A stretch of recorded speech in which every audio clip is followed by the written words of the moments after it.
अब ये cell America क्या है? और अगर चाइनीज बैंक्स यूएस को दिया हुआ उधार थोड़ा कम कर लें तो ग्लोबल मार्केट्स को क्यों फर्क पड़ रहा है?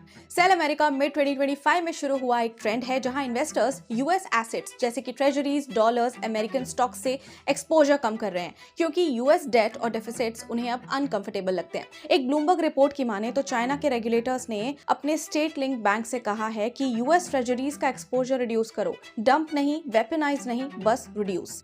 वैसे भी चाइना की ऑफिशियल ट्रेजरी होल्डिंग्स 2013 के 1.3 ट्रिलियन डॉलर से गिरकर अब रफली 750 टू 800 बिलियन डॉलर ही रह गई है और ये कोई ओवरनाइट एग्जिट नहीं है। और एक इंटरेस्टिंग बात देखिए, कुछ एनालिस्ट मानते हैं कि एक्चुअल एक्सपोजर डेटा से थोड़ा ज्यादा भी हो सकता है क्योंकि कुछ होल्डिंग्स यूरोप में कस्टोडियल अकाउंट के थ्रू मेंटेन किए जा रहे हैं। बेल्जियम जहां पे काफी चाइनीज कस्टोडियल अकाउंट्स है वहां ट्रेजरी होल्डिंग्स 2017 के बाद शार्पली बढ़े हैं। मतलब कि पिक्चर ब्लैक एंड व्हाइट नहीं है।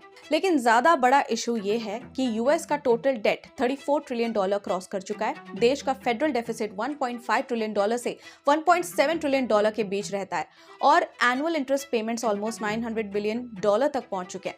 इस डेट का 7 to 8 trillion dollar foreign investors के पास है, मतलब कि दुनिया का अमेरिका पर कर्ज।